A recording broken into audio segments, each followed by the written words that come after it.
Kita sekarang memasuki bahasan setelah dakwah terang-terangan itu masuk Islamnya Hamzah bin Abdul Muttalib radhiyallahu anhu.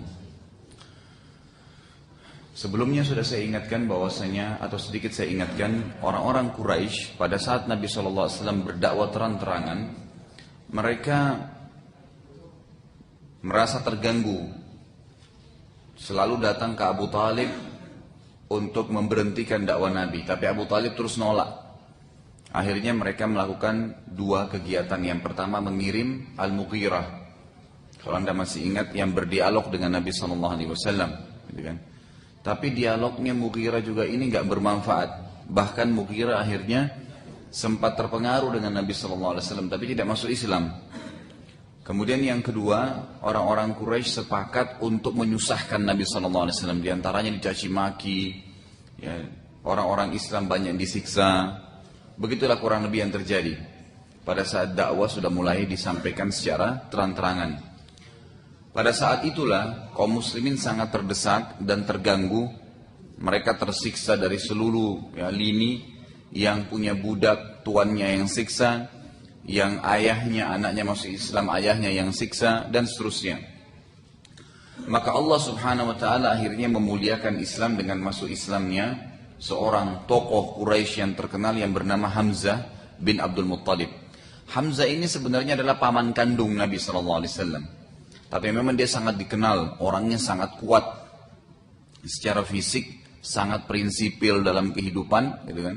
Dan memang tanpa disengaja dia masuk Islam ini karena hidayah dari Allah Subhanahu wa ta'ala, sebagaimana akan kita dengarkan kisahnya. Jadi setelah kejadian orang-orang Quraisy mulai suka mengganggu Nabi SAW dan menyiksa Nabi, hampir setiap kali mereka bertemu Nabi, mereka selalu mengolok-olok Nabi SAW. Sampai suatu hari Abu Jahal pernah mencaci maki Nabi SAW dengan cacian yang belum pernah ada orang mencaci beliau seburuk itu. Tetapi tidak ada buku sejarah yang menyebutkan seperti apa caciannya. Dan ini ada baiknya agar kita tidak perlu mengetahui hal mendasar sampai seperti itu. Sementara Nabi SAW dengan akhlak yang baik dan sangat mulia, beliau tidak pernah membalas cacian orang. Salah satu sifat mulia Nabi kita Muhammad SAW, beliau tidak pernah membalas cacian orang. Di fitnah nggak pernah balas dengan fitnah. Di ghibah nggak pernah balas dengan ghibah. Kenapa? Karena Nabi kita Muhammad SAW, jemaah sekalian, sangat faham bahwasanya kita punya Tuhan. Orang-orang yang di sekitar kita punya Tuhan. Seluruh makhluk ini punya Tuhan. Pada saat saya menzalimi seseorang, sekecil apapun fisik orang itu, ya serendah apapun jenjang sosial dan ekonominya, tetap dia punya Tuhan. Saya berbuat zalim, saya akan dihukum oleh Tuhan saya, dan dia akan ditolong oleh Tuhannya, Allah Azza wa Jalla. Semua kembali kepada satu sumber tentunya. Sama halnya begitu.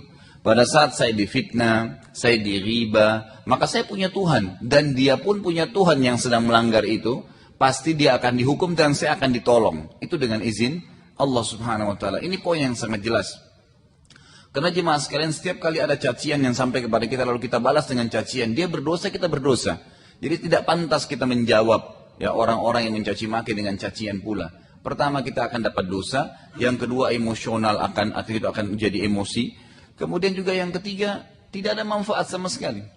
Karena bohong seseorang, cacian seseorang, itu jemaah sekalian, atau fitnah yang dia ucapkan dengan lisannya, ukurannya hanya seperti lidahnya saja. Ukurannya hanya seperti lidahnya, tidak akan berpengaruh. Kecuali hanya sangat dekat. Misal, saya membohongi seseorang, maka target bohongnya hanya orang itu. Kalau saya mau bohongi orang lain, saya harus ceritain lagi dan membohongi lagi, dan seterusnya. Sama dengan fitnah. Pada saat saya fitnah seseorang, na'udzubillah, maka orang yang sedang saya jadikan target tidak ada. Yang satu ini orang di depan saya sedang saya sampaikan, saya fitnah. Cuman orang ini saja, sepanjang lisan saya saja sebenarnya saya bisa memfitnah dia. Kalau saya mau fitnah lebih luas, saya harus sebarin terus, bekerja terus gitu. Jadi sebenarnya tidak ada manfaatnya sama sekali. Makanya salah satu akhlak yang mulia dari Nabi SAW adalah beliau tidak pernah membalas cacian orang. Beliau selalu menganggap kalau orang-orang yang mencaci, memfitnah beliau adalah orang yang jahil. Dan Allah sudah mengingatkan dalam Al-Quran, A'udzubillahi minasyaitonirrajim, wa idza khatabahumul jahiluna qalu salama. Salah satu ciri-ciri hamba Allah yang mulia, adalah kalau mereka diajak dialog, debat sama orang-orang yang jahil, tidak mengerti, tidak ada gunanya kita berdialog dengan mereka, maka mereka meninggalkan. Udah ditinggalin, gak usah aja dialog, gak usah aja berdebat, gak usah aja berantem, sudah tinggalin aja. Itu bukan berarti kita pengecut, tidak. Justru karena kita dewasa dan bijaksana, maka kita tidak ikut-ikutan dalam hal-hal yang tidak ada manfaatnya. Karena setiap detik kehidupan kita akan dihisab oleh Allah Subhanahu wa ta'ala. Lalu Nabi SAW satu waktu pernah saya katakan tadi, Abu Jahal caci maki dengan cacian yang belum pernah ada orang yang mencaci di Mekah sejahat itu. Sekali lagi tidak disebutkan apa caciannya, dan ini lebih baik buat kita, gitu kan? Yang penting kita sudah tahu ini kejadian terjadi. Maka ada seorang wanita yang kebetulan dari Quraisy juga tawaf, juga wanita ini tidak disebutkan namanya siapa. Mendengarkan cacian tersebut dan wanita itu tidak sabar mendengar itu. Lalu wanita tersebut keluar dari Mekah dan menemui, kebetulan yang ditemui adalah Hamzah, paman Nabi SAW, itu masih dalam keadaan kafir. Yang pada saat itu kebetulan baru pulang dari berburu. Dan ada banyak buku sejarah jemaah sekalian menyebutkan Hamzah ini orangnya sangat kuat secara fisik, tinggi besar, dan kalau beliau berburu itu bukan berburu rusa, ya, seperti kita mungkin berburu hewan-hewan yang sederhana, enggak, ini berburunya harimau, singa, gitu kan. Jadi yang dia buru memang hewan-hewan buas dan sendirian. Setiap kali pulang dia membawa satu ekor harimau, dia membawa satu ekor singa. Memang orangnya sangat kuat gitu.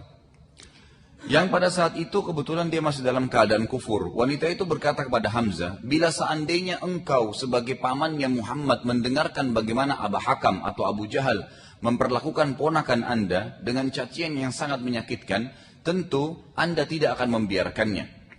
Lalu Hamzah berkata, apakah tidak ada orang yang menolongnya?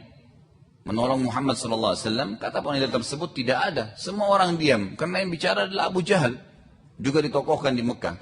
Maka Hamzah radhiyallahu anhu segera menuju ke Darun Nadwa, tempat berkumpulnya orang Quraisy, di mana Abu Jahal dan teman-temannya lagi mengolok-olok Nabi SAW.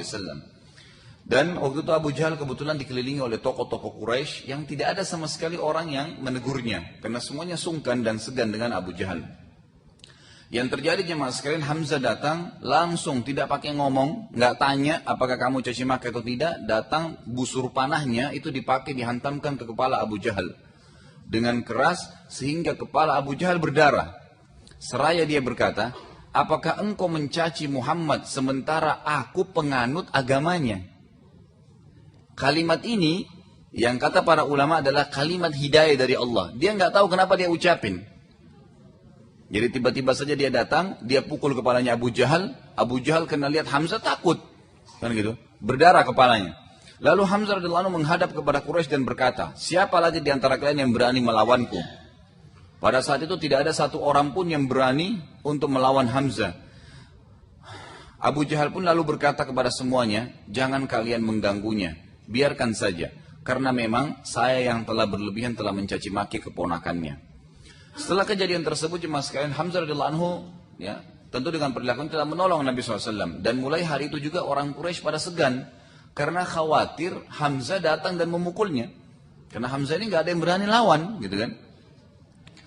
Tetapi Hamzah ini masih terus berpikir. Dia waktu pulang ke rumahnya, dia bilang, bagaimana bisa aku mengucapkan kalimat tadi aku adalah menganut agama Muhammad, sementara aku sama sekali bukan penganut agamanya. Lalu Hamzah berkata, kira-kira bagaimana caranya aku memperbaiki kalimat itu? Karena sekarang masyarakat Mekah langsung faham Hamzah adalah orang Islam.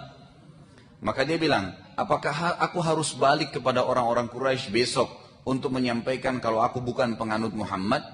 Sementara menjilat perkataan kembali bagi orang Arab adalah aib yang sangat besar. Kalau dia sudah mengatakan salah ya salah. Pokoknya dia pertanggungjawabkan perkataan itu. Atau kata Hamzah dalam dirinya, aku memang harus mengikuti agama Muhammad. Lalu pada malam itu dia bingung dan dia berdoa. Hamzah berkata, tentu sebagaimana saya pernah jelaskan jemaah sekalian, masyarakat Mekah ini beriman adanya Allah ya. Cuman mereka masih syirik, mempartisipasikan Allah dengan makhluknya, seperti menyembah berhala, kan gitu. Yang umumnya mereka lakukan batu-batu, ya dianggap ada pohon yang keramat, ada di antara mereka masih sembah api. Jadi semua ini adalah perbuatan syirik, mempartisipasikan penyembahan Allah kepada makhluknya. Lalu Hamzah berkata, ya Allah, bila agama Muhammad benar, maka tanamkanlah hal tersebut dalam hatiku. Bila tidak, maka berikanlah aku solusi dari masalah ini.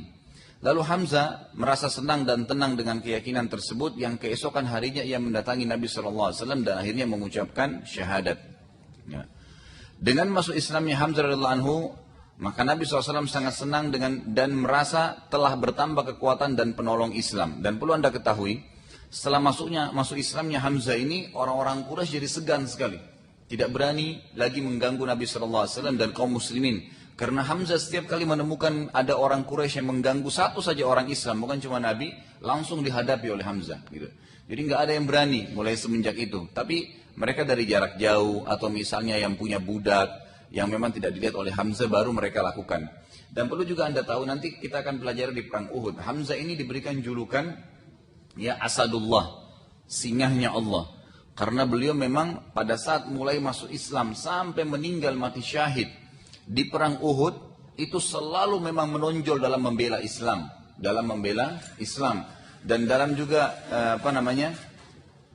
dalam istilah yang lain Nabi SAW mengatakan Sayyidis Syuhada, pimpinannya para orang-orang yang mati syahid.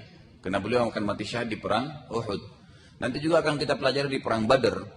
Ya, perang sebelum Uhud, perang tahun ketiga, Badar perang tahun kedua. Itu di perang Badar, waktu mereka kekalahan orang-orang Quraisy ini, waktu pulang ke Mekah, semuanya pada bertanya, siapa yang paling hebat di antara muslimin di medan perang, yang membuat kita jadi kocar kacir. Lalu ada pasukan-pasukan Quraisy yang anak-anak muda masih belum kenal Hamzah, mereka mengatakan ada satu orang yang umurnya sudah tua, tapi dia sangat kuat dan kekar, dan di dadahnya itu ada bulu burung merpati. Jadi cirinya beliau selalu kalau memakai baju perangnya itu ditaruh bulu merpati putih, ya, satu lembar, satu helai itu ditaruh di bajunya, gitu. Jadi menonjol gitu, radhiyallahu anhu.